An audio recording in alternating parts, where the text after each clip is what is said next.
You're clean, aren't you? Except for your tower.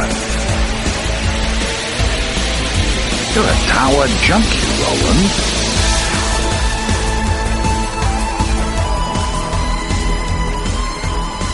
Hello and welcome to Tower Junkies, presented by ObsessiveViewer.com. If this is your first time listening, Tower Junkies is a podcast celebrating the work of Stephen King with a special focus on his magnum opus, the Dark Tower series.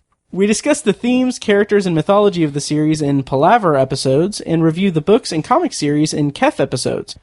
We also discuss non-Tower King novels, TV and film adaptations of King's work, and the latest news about all things that serve the King.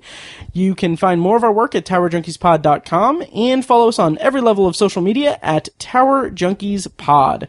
Today on the show, we're going to be continuing our series on The Shining and Dr. Sleep by reviewing Stanley Kubrick's 1980 horror masterpiece, The Shining. I'm your host, one of your hosts, Matt Hurt, and with me today, as usual, is Tiny. Hello. Hello. I switched it up a little bit, and I don't know how I feel about that. I did the intro, this is what we're gonna do, and then introduced you. I don't like that. It's a work in progress. It is, yeah.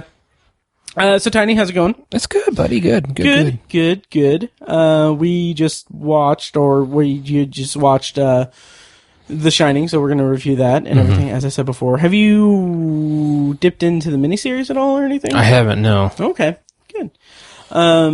Yeah, well, that'll be next week-ish. It'll be next week because we're banking this. Yeah, so how, anything new in regards to Stephen King? Since we're on the subject of The Shining and stuff, yes. I just finished reading Dr. Sleep. Nice. Yes. As did I. We are going to be doing a review of that soon. Kind of a teaser for the listeners. How'd you feel about it? Loved it. Nice. Loved it. That is awesome. Yeah. I really, really enjoyed it. I'm looking forward to talking to you about it. Me too. And can we just talk about Will Patton? He's great. Dude's amazing. He is great. Did you have any problems when he's reading for a younger character? Did you think he sounded a little too much like his voice for Holly Gibney? Yes. Okay. Yeah. And when he was doing Casey, the character of Casey, yes, Danny's AA sponsor, he sounded a lot like the detective from Hodges. Bill Hodges. Yeah. Interesting. I did not pick up on that, but that's interesting. Yeah. Still did a good job. Oh yeah, great. Yeah. Great. I love Will Patton. Oh yeah.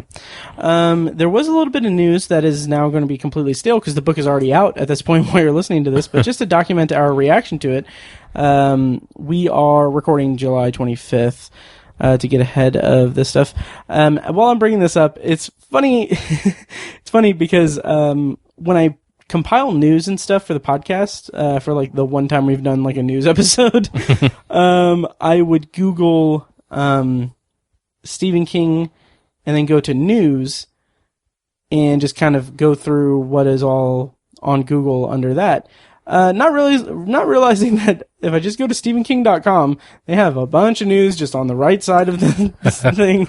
Yeah. Yeah. Oh, the internet.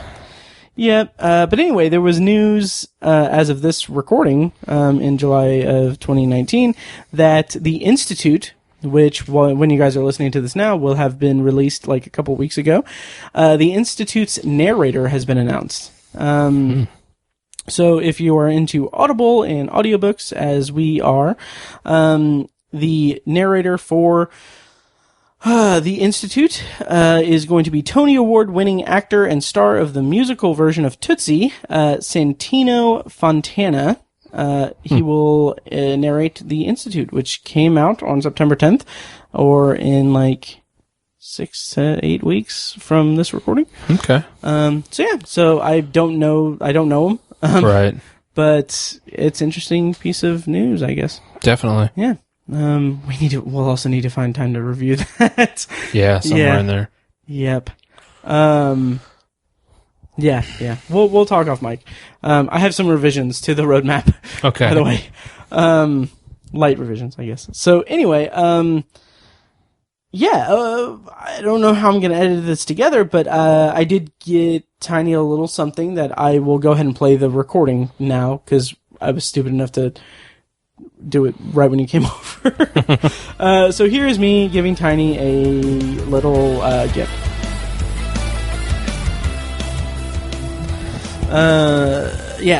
I've actually got something for you that I pre-ordered a while ago. Okay. I'm not going to preface it or anything, but here you go. Oh, cool. Yeah. Do you want to tell the recording what it is? Nice. Is this a hat pin or like a pin of some kind? It is a wooden pin. Okay. Yes. That has the Dark Tower on it. It does. Ask me about the Dark Tower. That's funny. Yeah. Funny story. I found that through a retweet of... Okay, so friend of the show, Tony Troxel, had retweeted and actually tagged me in a tweet about those pins from a person named Jess does it, like makes them. Her handle is at Kahahuna, which is Kahahuna. Follow her. It's great. She has a bunch of other like pins and stuff, and like it's high quality stuff. Bathomens.com also. Yes. Huh. So this is like hand painted. Yes, I believe so. Wow. Okay, that's really impressive. Yeah. It's for like obviously you guys can't see it. Right. It's like an inch by an inch, like not very big, and like it has like the crossed revolvers, and like a book and like a rose and the tower and stuff, and it's all painted on this tiny little. Yeah. That's impressive. That's nice craftsmanship. It is. Cool. Thank you. Yeah, no problem. It was funny because like she had pre-orders available and stuff like a month ago, and I was like, yeah, I'm gonna go ahead and pre-order this, and I was like, I'll get one for Tiny too, and then like the pre-order said like, oh, expected in August, and I was like, okay, cool. So I just didn't think anything of it, and I got a notification saying like, oh, hey, it's shipped, and I'm like, oh, good. So yeah, cool. That consider that an early 2-year anniversary of the Dark Tower movie gift. Oh boy, we have to exchange gifts for that. Yeah. Oh god. It just makes me think of Jonah Hill from that movie Accepted, where he's wearing the hot dog. He's asking me about my wiener. I just want to be like, ask me about my cottage. I don't know. Nice. Oh, so yeah. That's cool. Yeah. Gracias. Yeah. Oh my god, this is terrible podcasting. De nada. Yeah. I have nothing for you. Oh, nice. Oh, it's fine. Your presence is enough. Thanks. I guess. It's always good to hear. Yeah, well, that's fine. Yeah. It's recorded, so I'll scream after. I'll scream at you off mic. No, that's fine. Okay, cool. So that's that. Please follow at Kahahuna, Kahahuna on Twitter, and visit her store because she has tons of great stuff. So Tiny,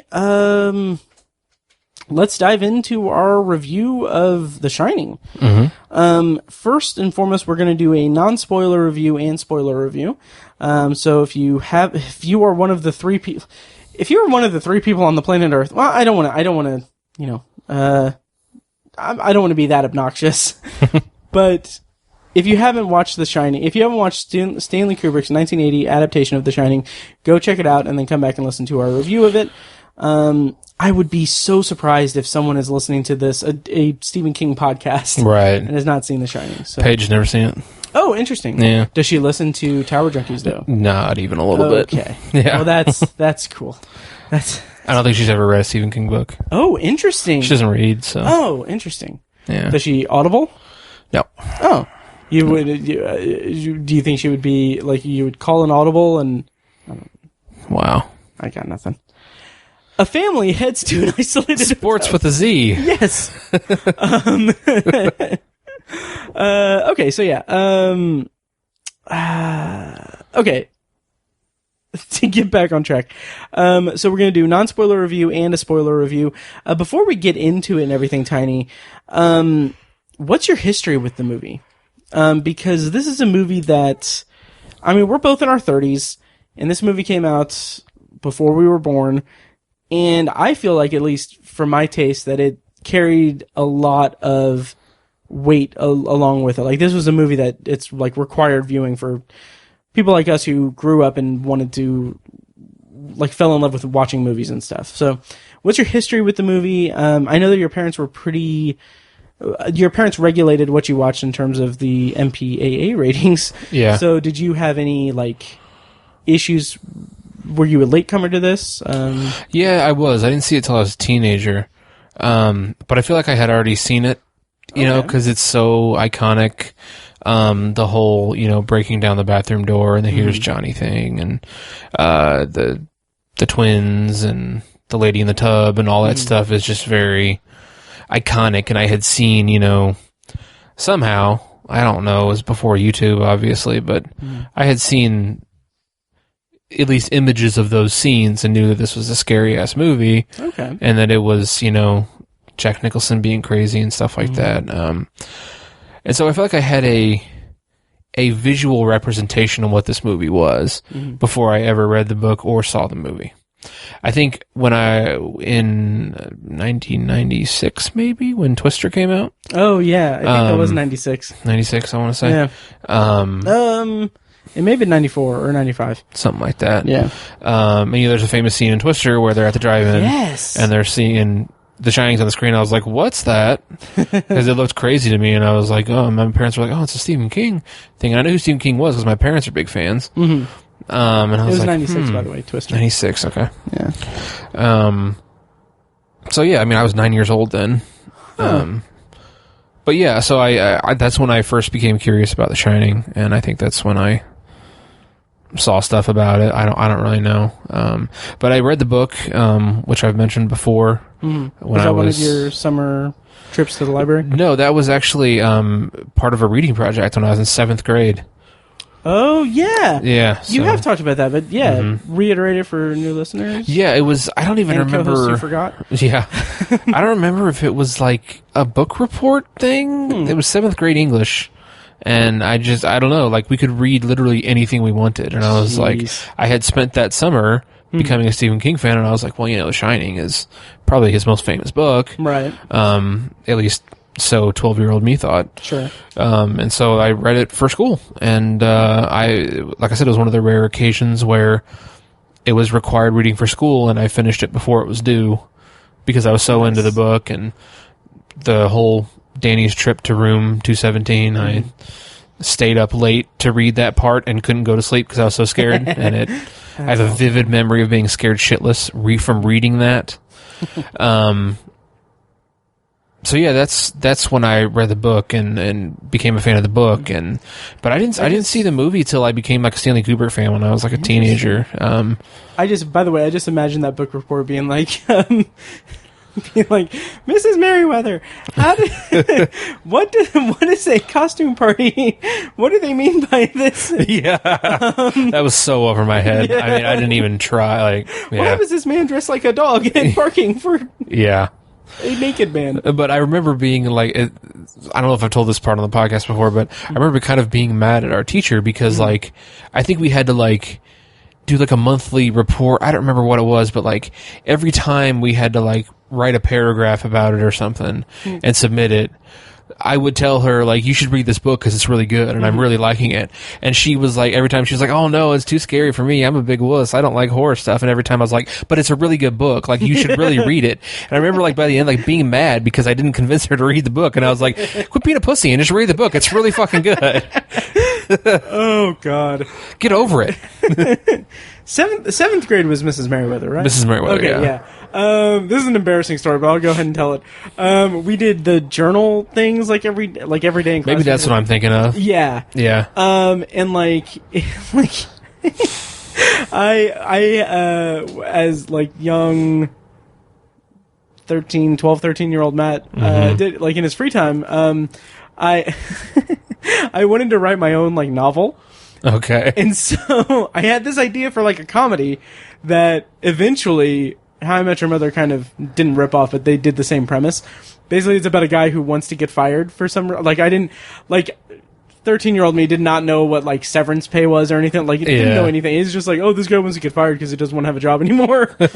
So, I mentioned that in one of the journal entry things, and she was like, I would love to read it. I'm like, this has curse words in it. And, like, 7th grade Matt is talking about boobs and stuff. Oh, my God. And the ending to that story is that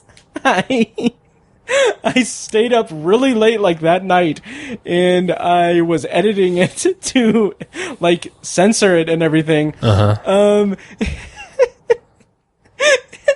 I accidentally hit the insert key. Oh, my God. And I didn't know how to put it back to like where like it wasn't typing over it.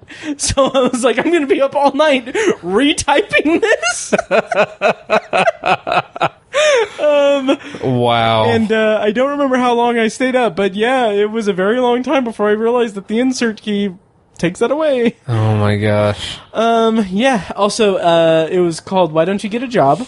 Okay. And the title was cribbed from the Offspring song of the same name. Wow. The first, like, yeah, I know. I forgot about that song entirely until you just said that. And my final piece of that is, like, the end of chapter 1 was a very, like, vividly detailed dance musical sequence. Oh my God. Where the main character is dancing and, or like his girlfriend is dancing and singing, like singing the song to him. Jeez. Basically telling him to get a job. Oh my God. So we were nuts. Yep. So anyway, Mrs. Merriweather, if you're listening, I hope you read The Shining for Tiny. I hope you did, yeah. And thank you for not giving me any feedback on that short story. Oh my God. Okay, so enough embarrassing stuff. For me at least. Like yours is very normal. Like, yeah. So The Shining. Yes. Great movie. Thanks for listening. We'll see you next time. No, I'm going to go ahead and read the IMDb plot summary, and then, like I said, we're going to do non-spoiler and spoiler review, so before we go into spoilers, we will warn you, so yeah. A family heads to an isolated hotel for the winter where a sinister presence influences the father into violence, while his psychic son sees horrific forebodings from both past and future. Directed by Stanley Kubrick, released June 13th, 1980. So, Tiny. This is a tall order for us, I think. Mm-hmm. The Shining is a big one. It is. How do you feel overall? And we'll go into non-spoilers. Well, it's really complicated because Stanley Kubrick is one of my top 5 favorite filmmakers. It was my favorite for a long time. Honestly, I would be fine if someone stuck my gun to my head and said, "Hey, who is it?" I would be fine saying Stanley Kubrick is my favorite filmmaker of all time. I just like that we have on record, like, I'd be fine with someone sticking a gun to my head. Yeah, you know, it's a Tuesday for me. But like, so I pretty much any of his work that I've seen, I'm just like, this is masterful. It's incredible. It's really good. He's incredible. But I have to, you know, I've seen this movie a handful of times now, and I've read the book twice. I have to admit that I think even it doesn't matter how good the movie is, the book's always better, right? Yeah. That goes without saying. Yep. But I think there are a lot of people who would say that, oh, this movie is better than the book, or like this movie is incredible, or it's one of the best movies ever made and stuff like that. Mm-hmm. But I feel like the movie and the book are so different. Mm-hmm. And I think a lot of true Stephen King fans don't like the movie. Mm-hmm. Stephen King famously does not like the movie. Right. But I can't not like the movie. It's good. I think it's a good movie. It's scary. It's intense. Visually amazing, as Stanley Kubrick was always wont to do. Mm-hmm. Which is, it's a visual medium, so there's that that has a lot of bearing on the quality of a film. Right. But it's the way I describe it sounds harsher than I want it to, but I think it's the best way to put it. I think the movie is pretty much a disservice to Stephen King's vision for the Torrance family. Yeah. And what occurred fictitiously at the Overlook Hotel. Like, I think the story that Stephen King had in mind and his vision far exceeds the movie. And I don't just mean that in the sense that the book is better than the movie. I mean that in the sense that someone could have made Stanley Kubrick. Someone could make a movie of the book that's more faithful to the book, and it would be way better than Stanley Kubrick's movie. Is what I'm trying to say. Okay. If someone really talented, I don't know. So not Mick Garris, the miniseries. Yeah, which I haven't seen, but it's been so long. Say like P.T. Anderson or somebody was like, I want to make The Shining, and they did a faithful adaptation of the book. I think it could be way better than Stanley Kubrick's movie. Man, how interesting would that be? I would love to see. Well, I mean, I don't know if I'd love to see it. Yeah, but I mean, especially P.T. Anderson, because P.T. Anderson has that very like he's very Kubrickian in himself. Yeah, yeah. Dude, that would be insane. That'd be cool. Or like Denis Villeneuve. Oh my god, somebody like that. Yeah, I'd be all over that. And I think that movie could be way better than Stanley Kubrick's. Yeah. But I still love this movie. I think it's great. We'll get into it in the future or in the rest of the episode. But yeah, I don't know. It's so weird to frame the context of this movie because there's just so many things to take into account. It's based on a book. Yeah. The author doesn't like the movie. The filmmaker is considered one of the greatest filmmakers of all time, and he was very enigmatic and eccentric. And it stars Jack Nicholson as one of the biggest movie stars of all time. It's riddled with all this conspiracy. Yeah. There's so many variables in the equation of The Shining, the franchise. Right. That this is a big piece of it. And it's just hard to frame all of it and put it in context. But I mean, if like I said, if you have to give a short one sentence answer, I really like this movie. I think it's a good movie, and I think people should see it. But in the context of Stephen King's vision, the word I keep coming back to is it's pretty much a disservice to that vision that the fictitious family of the Torrance family and the Overlook Hotel.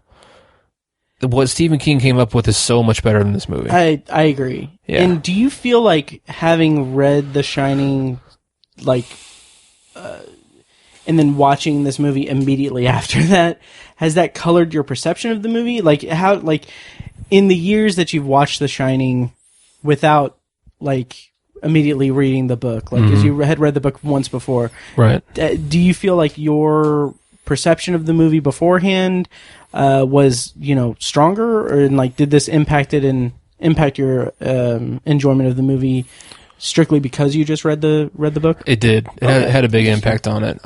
Me too, a little bit. Yeah, this is probably my least favorite. I've seen this movie probably at least 4 or 5 times. This was my least favorite viewing of it. Oh, interesting. And I think it's because I just read the book, and I just read the book for only the second time, and the first time in the last 20 years. Right. Which isn't something I can say. I think back when I first read it as a 12-year-old and saw the movie when I was 14 or whatever, 15, I didn't have the vocabulary and the analytical skills to say, which was better, or like, I liked the book better than the movie, and I could maybe say that, but I couldn't say why, and I just couldn't articulate it as well. And I think at that time maybe the movie and the book were kind of on par for me. They were just par with each other, and they were both just so good, like one of the best books ever written, one of the best movies ever made, stuff like that. Like, that's how I thought about it back then. Right. Yeah. Right. But now I can really kind of dig into it more, and we'll get into the details later. But, reading, I'm kind of glad that we did this, like I'm far less enthusiastic about the movie than I used to be, but it's still, like, I still just think it's just great. Like, I still just think I want to watch it again. Like, as I was watching, I was like, I don't think Paige has seen this. I'd like to watch it with her because it's just, like I said, there's just so many variables, and it's such a big movie. Culturally huge movie. It's almost like Star Wars. It kind of is. Yeah. Seriously, like it's Yeah. It has that stature to it. Yeah. Especially considering like it's a horror movie, and like horror movies by and large, like as a genre, like they don't have the shinings that much. Like there's like that genre is kind of discounted a lot by film fans and everything. So seeing like The Shining being in such high regard is definitely has more status to it than if it were like, say, The Shawshank Redemption, because Shawshank Redemption is, drama. Yeah. And I definitely love this movie. First of all, like it is one of those movies that I adore for the technical achievements of it. Like, just the way that Kubrick communicates his vision, like those long takes through like those vast like corridors, and just like all of the shots of just tracking shots of like Danny riding around, or that fucking amazing shot of Jack with the axe and everything. That's just kind of, it follows the axe as he swings it. Just like it's so filled with iconic imagery and a visual tone that I'm very hard pressed to find another like horror movie that has that type of flair to it. That it's like the horror aspect of it, while the movie does kind of I always mispronounce this name, or this word, Askew. Hey, no, it's very. I forgot how I was gonna. I'm gonna take that again. Because that, like, askew. I think of askew. They're not the same word though. Like askew is like an askewed perspective. Askew. I don't know. Okay. Maybe I'm mispronouncing it. I don't know. Well, it doesn't help that the class I was taking before I dropped out of school was English. So, okay, I'm going to take that again. While the movie does do away with a lot of the character build-up and like the exposition and characterization that is what makes the novel The Shining stand out so much to me, the kind of trade-off is just the visual stimuli that you have while watching this movie. And just the weird, like the sensory assault, really. It's just like visually, it's vastly impressive. Like that shot that like is so just mind-blowing to me is the overhead shot of the hedge maze model, and as it zooms in, you see them walking in. It's just like that type of filmmaking is incredible to me. And yeah, so that's the trade-off, is you get that, but you don't get the characterization. You don't get the haunting history of the hotel. You don't get the bubbling, the slow boiling, tension of Jack going mad, because he's already kind of mad. You don't get the boiler. Right. Literally the slow boiling boiler. Yes, exactly. Which that makes me very curious how they're going to do that with Dr. Sleep. But anyway, so yeah, there is a trade-off, and I too, this time watching it, like I logged it into Letterboxd, and Letterboxd, by the way, is a social network for film lovers. We log our movies there. Sometimes I'll post like blurbs and reviews and stuff. Find us there. At Obsessive Viewer, at Obsessive Tiny. But I logged it, and like I said, like I have my movie watching records dating back to like 2007, and I've logged The Shining like tonight was my 9th time logging that movie. Wow, just since 2007? Since 2007. Wow. And I'd watched it I would say maybe 3 or 4 times. That's a conservative estimate, before 2007. Wow. So I've seen this movie a lot. I love this movie. Yeah. Have you seen it in the theater at all? No. Okay, I saw it once in the theater. I think I've told this anecdote before, but it was at a midnight screening, and this douchebag that sat in the row in front of me was like, as we're building up toward the "Here's Johnny" scene, this jackass in the row in front of me kept loading Snapchat to take a video of that moment specifically to share with all of his Snapchat friends. God. And he did that multiple times, and like I disrupted the theater experience in my own way, because after a couple times I got so annoyed because it was like right in my line of sight. Yeah. Like every time he would load it up, because he couldn't time it. Like he didn't time it well. He thought that it was coming like at 2 or like 4 different times. So every time he loaded up and I saw it, I just leaned in, not like to the point where I was like in his ear, but like where I was probably the same, maybe closer than you and I are sitting here across the couch. Mm-hmm. And I just coughed really loud. Nice. And like, even I got it when it got to the "Here's Johnny" scene. That is such a Matt Hurt thing to do. It is. Passive aggressive. It is so passive aggressive. That's hilarious. But that was a cool experience. But yeah, so I love this movie. I also, my introduction to it was also Twister. Nice. Because I loved that movie as a kid. It's funny because on the marquee, I think it says like a double feature of like The Shining and like The Exorcist or something. Okay. So for the longest time, I thought that scene was from The Exorcist or whatever the other movie was.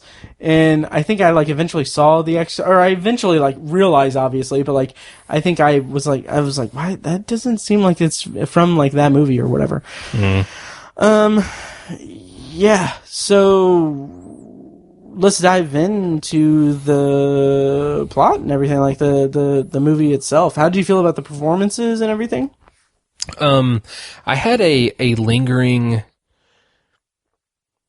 opinion of Shelley Duvall's performance that I think was somewhat unjustified. I remember it just being not very good at all. And I think she deserves more credit than that. Especially the moments where she's exposed to abject horror. And she has the most notably the famous scene where the blood falls out of the elevator. Yes. And just her face is, she has an impressively emotive face in that scene. And she, like, that's what abject horror looks like. If you want to know what that looks like, that's a perfect, her face in that scene. And so, like, I give her a lot of credit for that. And I would imagine sharing the screen with Jack Nicholson giving that performance has to be difficult. And like, how do you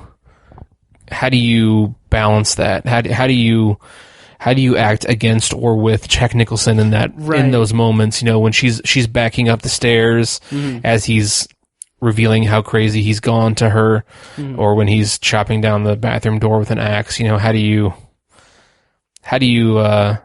balance that? How do you act against that? I don't know. I've never acted before, but I think she did a lot better than I used to give her credit for. Okay. And so I appreciate her performance more and in this watch through than I did before. I am the same way. Like I liked her performance, like, and I've gained an appreciation for her performance over the years and everything. However, I think my issue, and this is going back to what we were talking about before, is the character in the script is a disservice to Wendy Torrance in the book. Very much so. Yeah, like and that's another kind of fault of the movie itself, is that it just seems like she's just helpless, and like that's her sole purpose, is to be reactionary to Jack's insanity. Yes. And that's, I don't know, it's not, I'm not saying that as like, oh, it's 2019, get woke and everything. Like, that's problematic. It's problematic because it's a movie with 3 people in an empty hotel, right? And one is simply reacting to the craziness of one person. Like, it kind of feels like it falters a little bit, right, in the storytelling. Like in the book, when Danny goes into 217, like, there's this whole, like, thing where they distrust each other. Wendy thinks that Jack attacked him, and like there's a little bit of that in the movie, but it's kind of just, it's not as front and center as it is in the novel. Not that, I mean, with any adaptation, it's hard to do that. It's not as impactful. It's exactly. It's more just the action of what happened, rather than the implication of what happened when you consider the characters and everything. So, anyway, yeah, but I did appreciate her performance a bit more this go around, just in terms of just like you said, the reaction shots of like just the terror on her face. Yeah. How great was that bloody elevator scene? Yeah. So good. That is really good, which is nowhere in the books. Yeah. In the book. Yeah, it's not. No, it isn't. Is it? No.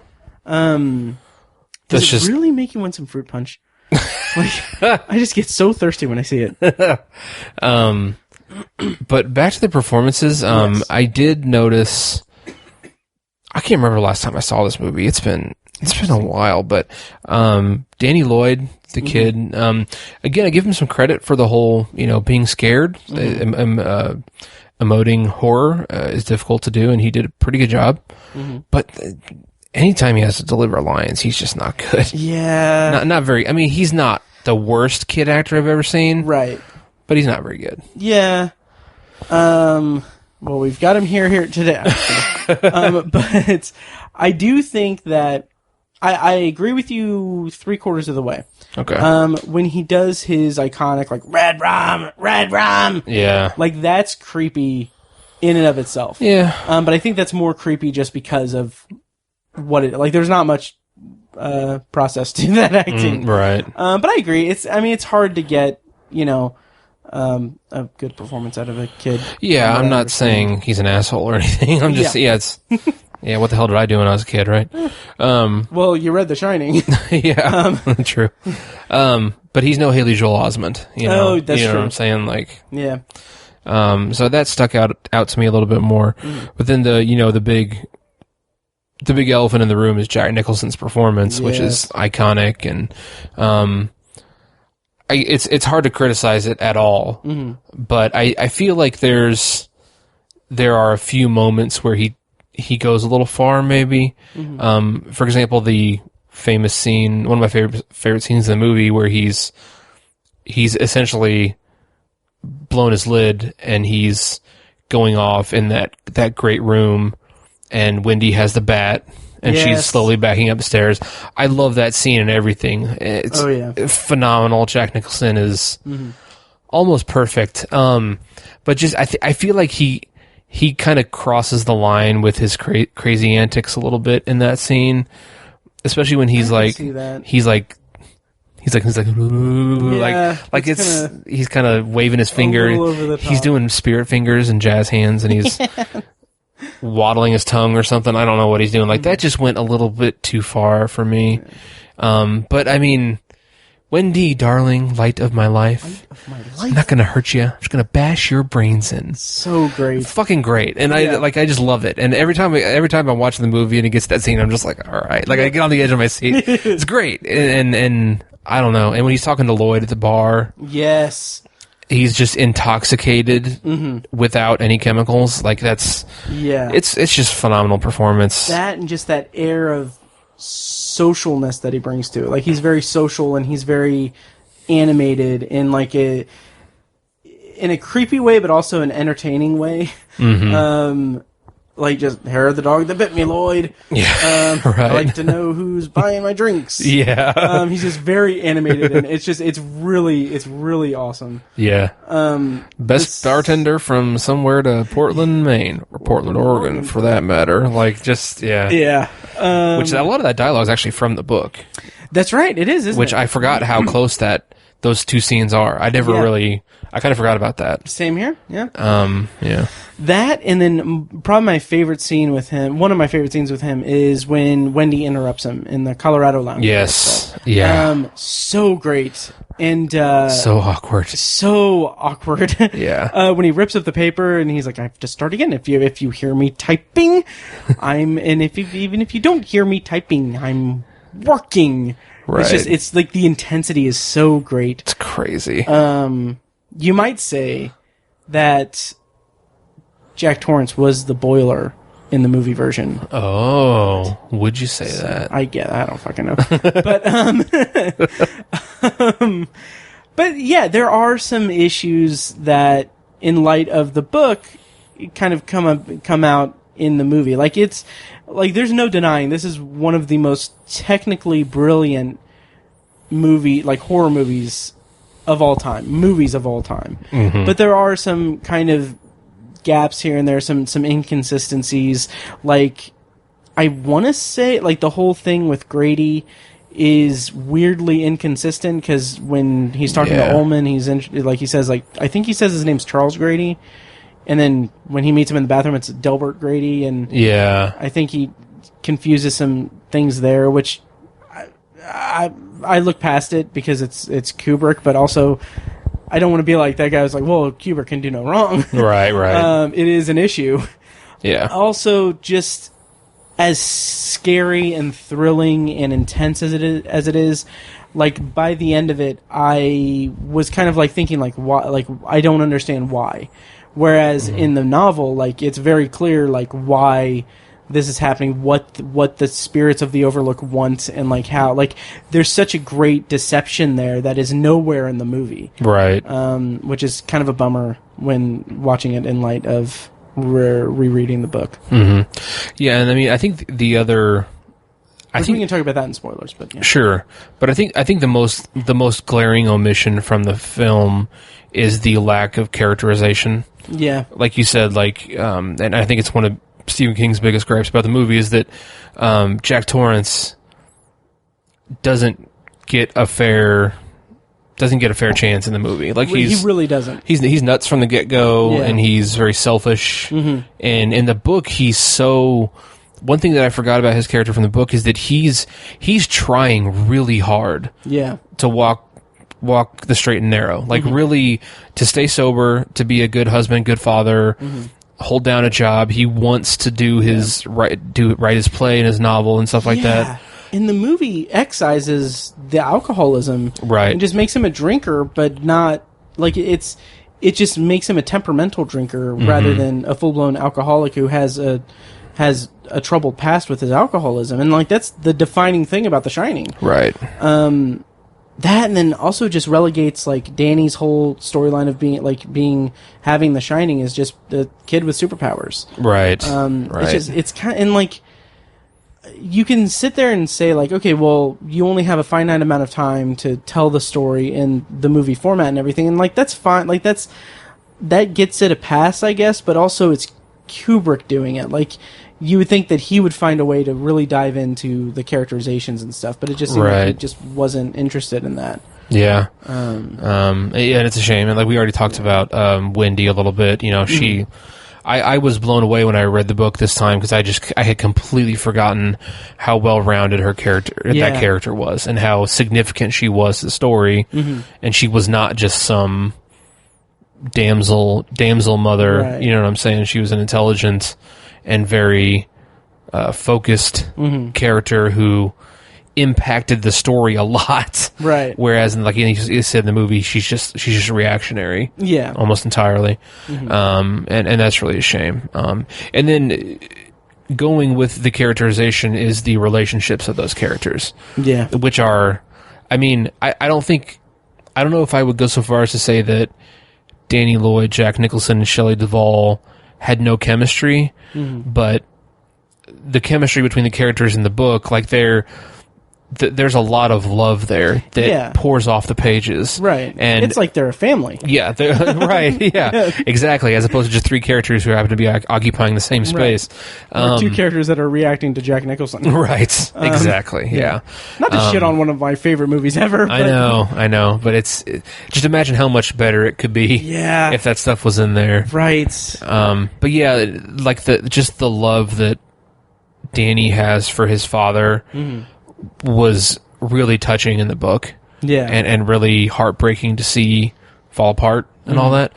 And then I think Wendy and Jack truly loved each other, and I think Jack, you know, his flaws, I think he has a lot of self-deprecation, or, like, he kind of hates himself to an extent for how much his flaws affect their marriage. Yeah. And how, they love each other and they can have a great relationship when everything's going good, but if things get tough, he just starts to fall apart, and it just wrecks their relationship, and that stuff it's just not in the movie. Yeah. And it's just not there at all. And that stuff was so satisfying in the book.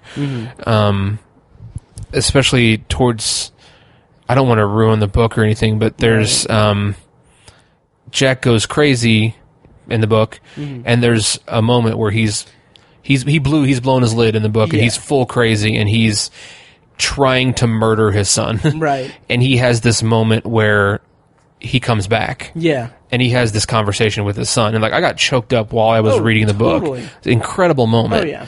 And like it's like I said, it's a huge disservice that that's not in the film.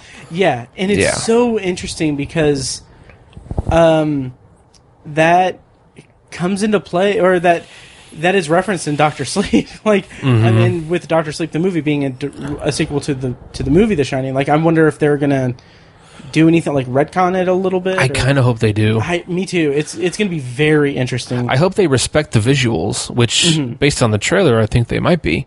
But I hope they respect the visuals, but retcon the story a little bit. Yeah, do more of a blend. Of Kubrick's vision and King's vision. You know, that would be.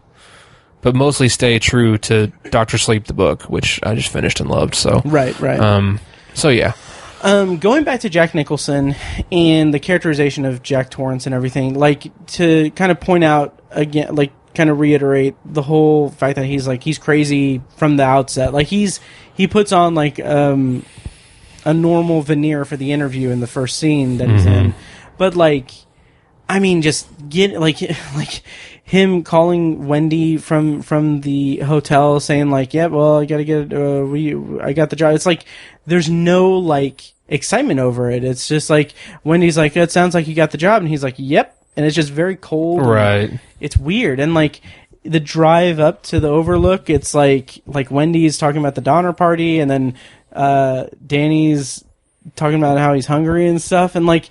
It's just like you feel like every time I see that scene, Jack Nicholson's performance makes me think, like, is he gonna fucking drive it off the cliff? Like, he looks like he's so annoyed. I know. And it's so many weird touches like that in the movie. Yeah, but let's dive into spoilers so we can talk a little bit more about some of the inconsistencies that I felt and kind of talk in more detail. So here's a clip from. Probably the trailer. I might play the drama trailer, like the re-edit one. So, whatever I do, here it is. I don't suppose they told you anything in Denver about the tragedy we had up here during the winter of 1970? I hired a man named Charles Grady as the winter caretaker. From what I've been told, I mean, he seemed like a completely normal individual. But at some point during the winter, he must have suffered some kind of a complete mental breakdown. He ran amok and killed his family with an axe. Well, you can rest assured, Mr. Ullman, that's not going to happen with me. That's right. Okay, so spoilers on for 1980s Stanley Kubrick adaptation, The Shining. Real quick, before we actually go into spoilers and stuff, you mentioned that The Shining is arguably Stephen King's most famous work. Do you still feel that way?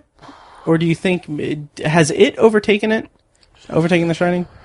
I don't think so. Interesting. I really don't think so. I think it is very, very popular, and after the second movie comes out, I think more people are going to find the book, and in a couple of years maybe we can talk. Yeah. But I don't see it overtaking. I don't see it the film or the book becoming culturally iconic. I see. It's definitely not there yet, and I think Pennywise is as iconic as The Shining. I agree. But the story and all that of it, in its various interpretations is not. I don't know if it'll ever reach that level. Okay, interesting. I two things. One, when the It Chapter 2 trailer came out, I wanted to be a snob. Like, I didn't look too hard because I didn't want to be that much of a snob. But I was kind of, like, wondering, like, I wonder if anyone was, like, tweeting about how, like, oh, they're ruining it with a sequel. That's funny. But I couldn't find anything to that effect, so Yeah. faith in humanity restored. That's funny. But on the other hand and everything, I get such, and I've talked about this before, I'm sure, but I get such a bug up my ass about, and it's weird because this is only Stephen King stuff. Like, when an adaptation of one of his works comes out, and it reaches, like, a level like The Shining, where it's, like, it's culturally, like, beloved, people, like, he says it in the author's note in Dr. Sleep at the end. He talks about, like, how, like, okay, The Shining is, like, the definitive version of that story, for better or worse. And I just get such a weird tinge of, I don't know what word I'm trying to say, but, like, a tinge of, I'm protective of Stephen King's work when people are like, oh, you know, like a couple years ago, they're like, oh, it's coming out. Like, they remade the 90s thing. It's like, it's an adaptation. Right. It's like, no, it was a book first. You know, it's a book first, right? Right. Or like, oh, The Shining, like, They remade Carrie a couple years ago. Yes. Right. And I only get that way with Stephen King books. Like it's, like, okay, I mean, A Clockwork Orange, like, it's, like, no one's like, oh, Kubrick made an adaptation of the book A Clockwork Orange. Like, A Clockwork Orange is the definitive version of A Clockwork Orange. Right. From my experience. Right. So it's just, it's weird. I get weirdly protective, so, anyway. So yeah, let's dive into spoilers for The Shining. We did not talk about Scatman Crothers. We didn't, yeah. How'd you feel about his performance and his death? He's fine. I didn't, he didn't stand out. Yeah. And I think I much preferred, Campbell Scott's voice. Oh yeah. Reading him in the book. He was a much, like, for whatever reason, Campbell Scott reading him made him a much more real character for me. Yeah. Than the memory I had of him. Okay. Because he's not as relevant in the movie as he is in the book. And so I'd only read the book once. It was 20 years ago, and so that, you know, I didn't have a great memory of the character, and so that's one of the things I loved about the second read through I did this year, where I read the book. I have a much better appreciation and frankly a love for that character that I didn't have before. And it's more of it highlights again how much the movie missed out on, because they had another opportunity for a really great character, and they pretty much dropped the ball for the most part. Yeah, I agree, and I'm glad. It sounds like you have an axe to grind. Yeah. Him dying, it doesn't have much of an effect on it, really. I mean, it seemed like it was just. It seemed like in a movie. This is a little bit diminishing Kubrick a little bit, and putting something in there that's probably not there. But it kind of felt like, okay, we've got 3 characters, 1 supporting character. No one's really dying except for the bad guy. Let's go ahead and kill off the cook. Right. And that's, I mean, like I said, that's probably a little reductive, but that's just kind of how it feels. Like the impact of it. Like it's creepy, like it's terrifying. Because it's kind of the culmination of Jack's, like, descent into madness, or his descent into the lower levels of madness that he goes through. Throughout the movie. The sub-basement. Yes. Oddly enough, where the boiler is, where he never goes. I will say that the set design where Wendy's, like, in the boiler room and she's doing it, like, that is, like, the creepiest area of the hotel that we see, in my opinion. So Scatman Crothers did a good job for my taste. It just, I don't, like, they didn't do much with the character. He's kind of a deus ex machina, but I don't know how, there's so much of him in the book that's internal.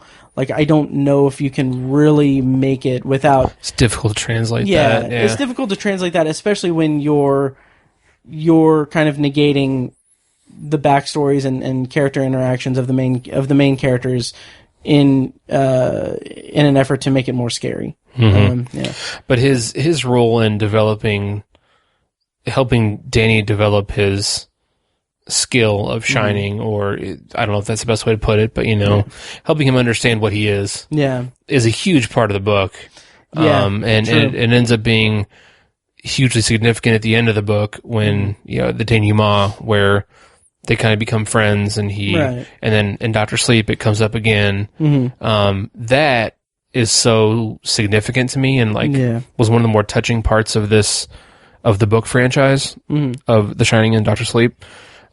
Just how kind and patient and substantive Dick Halloran is in the books. It's just a shame that it wasn't in the movie, and it's more of the lack of characterization. It's a furthering of that, unfortunately. I agree, and this might be, I don't know, maybe it's not fair, because I mean, adaptations were like Carrie, the adaptation predates The Shining, obviously, by like 4 years, but we've often talked about how like adaptations of King's work kind of focuses on the horror element rather than characterization, and that's kind of part and parcel with a lot of the adaptations that come about of King's work. Do you think, and maybe we don't have enough data to really like comment on this, but do you think like The Shining kind of caused that a little bit, because so much of The Shining is the kind of the visual genius of Stanley Kubrick? Maybe. Yeah. It could be. I don't know. That's a good question. Yeah. I think Stephen King's status as a master of horror is the result of how popular the film is. Yeah. I really think I'll it agree is. with you there. Yeah. Because Shawshank Redemption is almost equally as popular, or as well regarded, I think. Right. But it's straight. There's no horror in that movie. Right. Yeah. So I think the movie did have a big effect on his status as a cultural figure, as a horror figure. I think that's true. Yeah. That's a good point about the Shawshank Redemption, though. Yeah. Which I kind of wonder if, man, and this is off topic, but it would be so cool if we could get like at least like one more like Frank Darabont Stephen King joint. Yeah, that'd be great. That would be cool. Yeah. But yeah. Let's see. So spoilers. Oh, some of the inconsistencies and stuff. So I mentioned Grady and everything, but like I said in the non-spoiler review, like there's no kind of purpose to Jack's descent into madness. Like, he's like in the book, it's spoilers for the novel, but I mean, there's a kind of a switcheroo thing. Like they want Danny because of his shine. Right. To quote the Dark Tower movie, his shine is pure. But oh, I've seen that movie like 3 or 4 times at this point in my life. Oof. But anyway, yeah. So that is something that I feel is a disservice to the book. I forgot what point I was making. I was hoping to remember it halfway through that sentence. Yeah. I just Michael Scotted that entire sentence. Hang on. I kind of forgot where we were too. Yeah. Crap. Okay. I might just leave all this in. Fuck it. But anyway, so the end, like his descent into madness, it's a disservice. Oh my god. Hang on. I'm gonna find it again. His descent into madness. Disservice. Fucking hell. I don't know. My God, why did I just completely forget this? Anyway, so yeah, the movie does a disservice to Jack as a character because like that's what I was. Oh, the switcheroo. Okay, found it. Whereas like in the book, like they are going after Danny because of his shine, And in the movie, there's not, like, it's none of that. It's just a haunted house, haunted hotel that just wants this guy because he's vulnerable. But even then, he's not established. He's just established as being like an angry drinker. It's not like established that he has a drinking problem, per se. Right. Yeah, it's just, it feels like by the end of, by that last shot, where one of the last shots where we see his frozen body, I'm just like, that's creepy. It's so interesting and creepy and everything. But ultimately, I'm just like, there's no real point except for it just being a madhouse of a hotel. So, yeah. How'd you feel about that?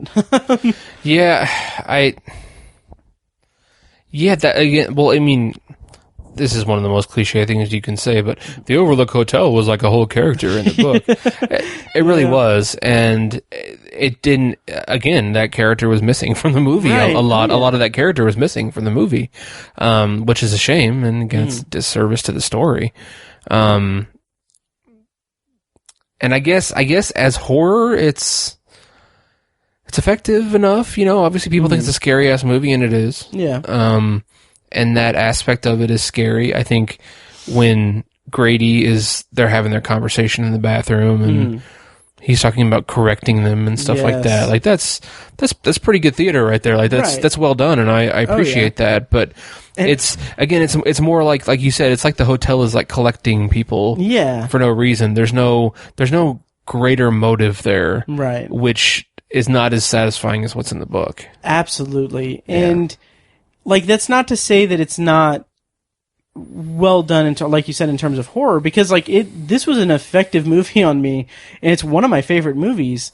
I remember like when I was a security guard at the building I work at now as an employee of the company, one of the bathrooms on one of the floors, because we work nights. And one of the bathroom, like I tried not to use the bathroom on like the third floor because the wallpaper was red, or like it reminded me of the bathroom in that movie, and I did not want to be freaked out in the middle of the night. Yeah. So like it had like lasting effects on me, but it was all kind of surface level kind of stuff, or like or I would say primal. I guess. Yeah. Like more. It's a nicer way to put it, I guess. Yeah. It doesn't have the depth. Yeah. The depth of the horror of the book.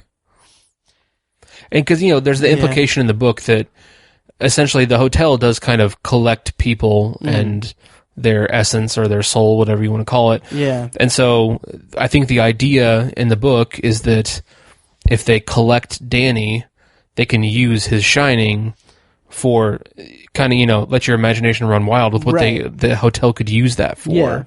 Yeah. And that's really scary. Like, it's a much, much higher stakes in the book. Right. In the movie, it's, it's fucked up because people will get murdered. Right. That's scary in and of itself. But what would happen after that? It's in the book. That's arguably even scarier. Yeah. The entity that is the hotel would gain this incredibly powerful skill to communicate with, and essentially, I go to the place where I would think that the hotel would use it to lure people to it. Absolutely. And make itself even more evil and grow and expand its reach. Right. It basically, like, it's going to sound like a joke, but it's basically expanding its Wi-Fi signal. Yeah. Right. Shining stuff. Yep. Yeah, absolutely. And even like, it's not in the movie at all. Yeah. Yeah. And like, I don't know. And it's, I feel like I keep having to reiterate it. Like, I love this movie. Yeah. But it's not the book. It's not. Yeah. It's not. And it's funny because it's like I said, it's such a good movie. But just imagine if these things were in it. Yeah. How much better it could actually be. Right. It could literally be like, I think Stephen King would love it, and like I think it would be. I don't consider it one of the best movies of all time. Interesting. I don't even think it's close. It's not one of my favorites. Okay. Interesting. What would be your Letterboxd rating out of 5 stars? I gave it a 7 on IMDb. Oh, okay. 7 out of 10. I think I gave it 3.5. Okay. On Letterboxd. See, I'm my Letterboxd is interesting.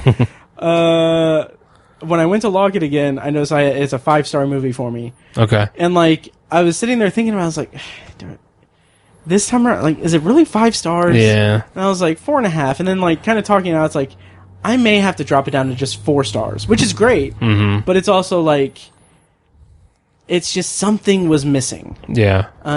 It's probably a top 100 for me. Yeah. Maybe even a top 50, but it's not a top 20. Nice. 2001. Yeah. It's top 5. Mm-hmm. But yeah, this just isn't. It's not there. But yeah, like if Stanley Kubrick had made Stephen King's vision, truly combined their two visions, it would be a top 5er, maybe in the top 3, and I think it would be even more revered than it is now. I agree. It does seem like kind of I don't want to say missed opportunity because it's so well regarded and revered and everything. Yeah, but it just feels like it could have been. Like you said, it could have been greater. Yeah, but the visuals that Stanley Kubrick created for the film far exceeded any visuals I had in my head. Yeah. Which that's why I consider the movie part of why I consider the movie so good, because it's like his vision is far better than my imagination, which it's hard to conquer someone's imagination or, improve upon someone's imagination. Like, that's how visionary Stanley Kubrick was. Absolutely. And it's on full display in this movie. Oh, yeah. Which Stephen King also admits. I think his famous line is that the movie's like a big, beautiful Cadillac with no engine. Yes, that's right. Which is a fantastic metaphor. It really is. Not shockingly or not surprisingly, it's a perfect metaphor. And it's funny because I've been... Over the years, I know I've been one of those people that's like, okay, well, I think Stephen King's a little not out of his element, but he's a little bit like, okay, this is like, it's his baby, so I'm sure that's why. But like, right. I don't know. It's a little extreme. Yeah. Yeah. But also, like, watching it this time, it's like, I really, really get his point. Like, it's a really good metaphor, and it's accurate. Like, it's getting more and more accurate to me. Yeah. Yeah. Again, I love this movie. No. Right. I'd say it's either like a big, beautiful Mustang with a 4-cylinder in it, or like a Shelby GT 500 with a 90-year-old woman driving it. Yes. Why is it got to be a woman? Would be, I don't know.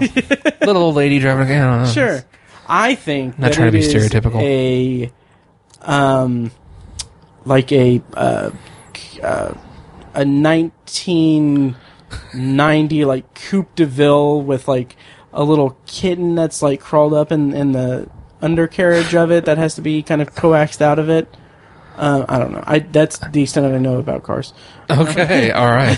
That's the extent of what I know about cars. One make and model and one anecdote from a friend's experience from like 2 months ago. Oh my god. So, anyway, I know more about cars, guys. It's, carburetors and starters and spark plugs. Hey. Anyway, yeah. So, how do you? Well, I'm going to table that question. I was going to ask you about Dr. Sleep, but we'll talk about that when we review the novel. Yeah. Where are you at in terms of your anticipation for the miniseries? Because you have not seen the miniseries at all.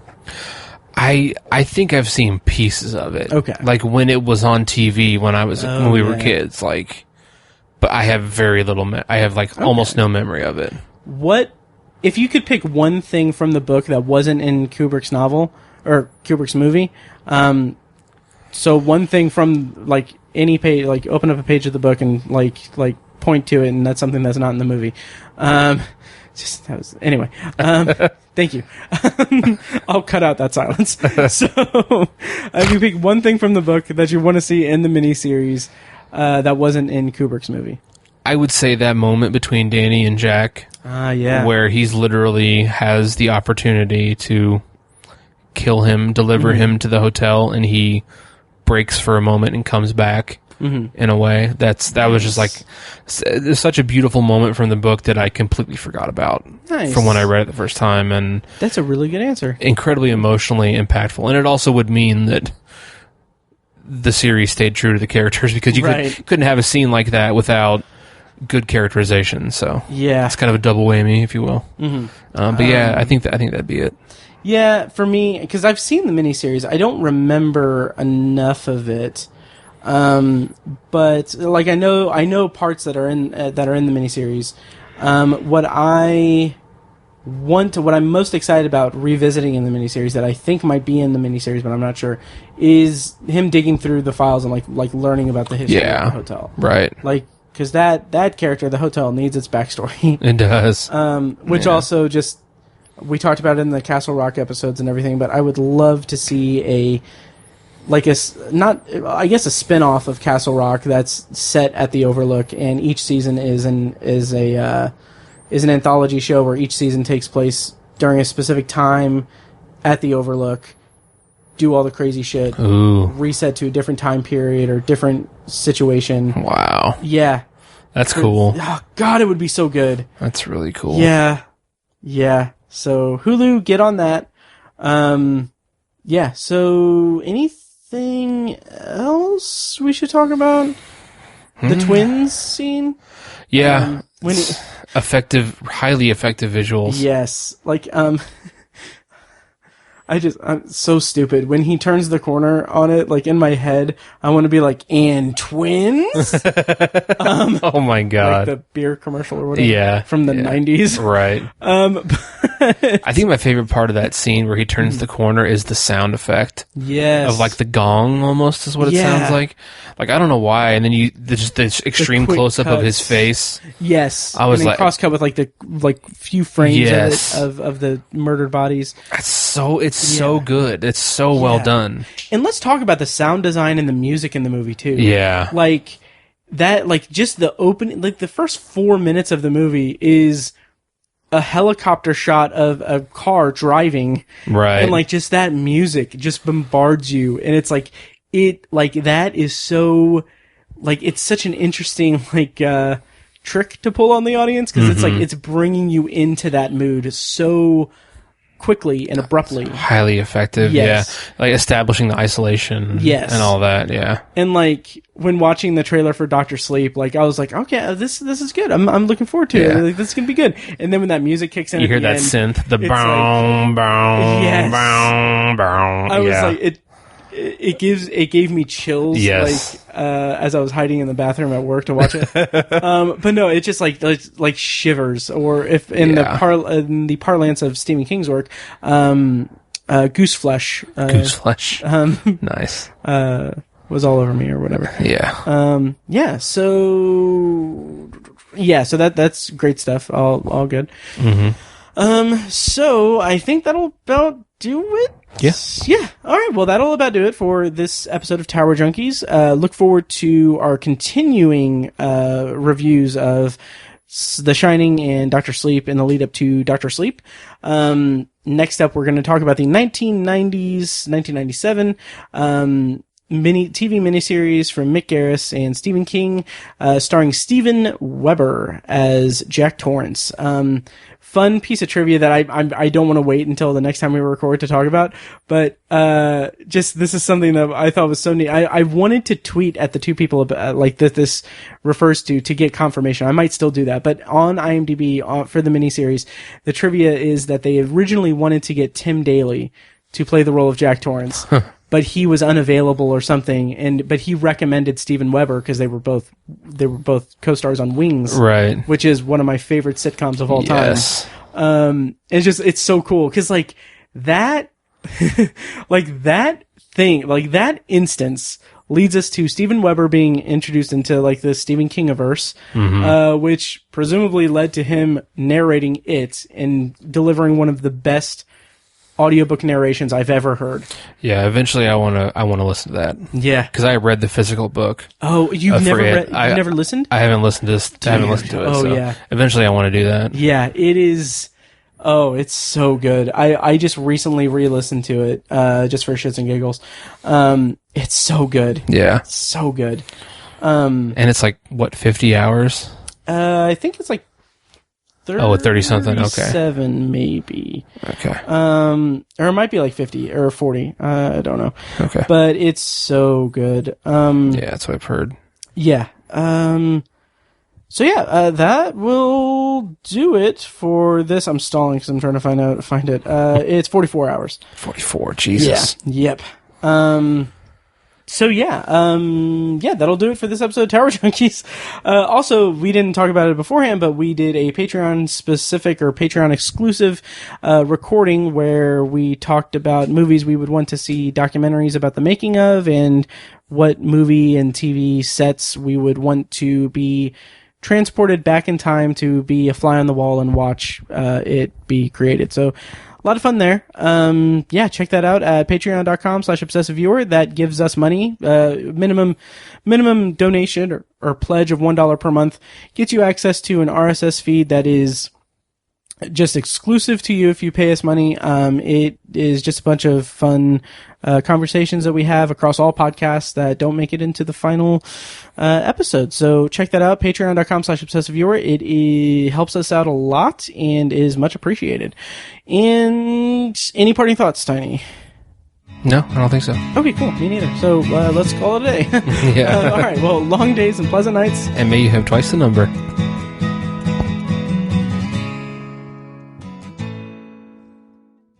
And now, here's a short clip from our Patreon exclusive RSS feed. To hear the full clip and more exclusive Patreon content, go to patreon.com/obsessiveviewer and become a patron at the minimum rate of $1 per month.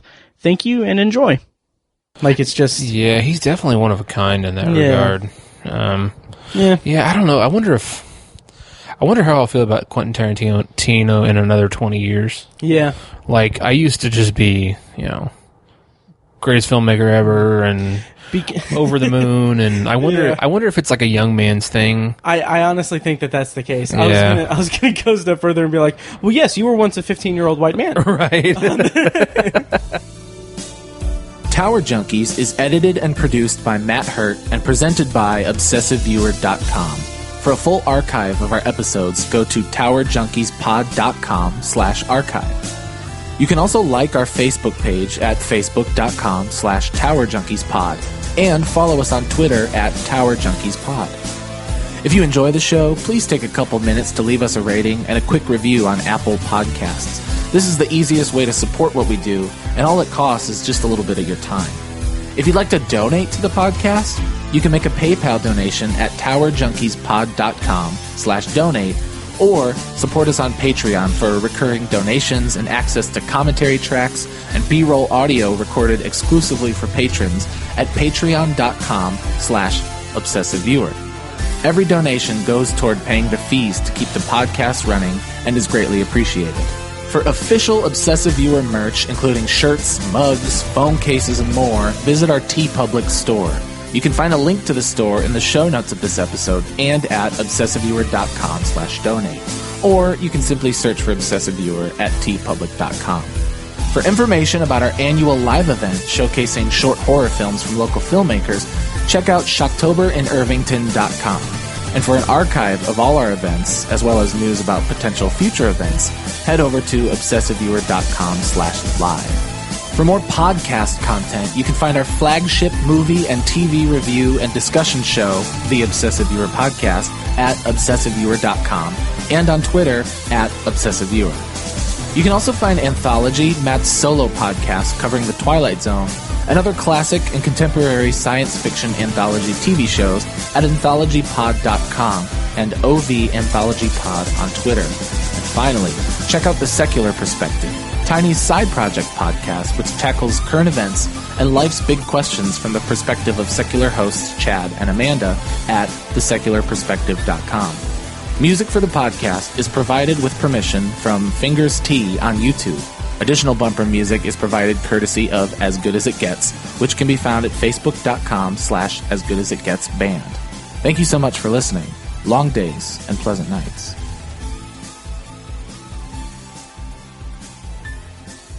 Kitty!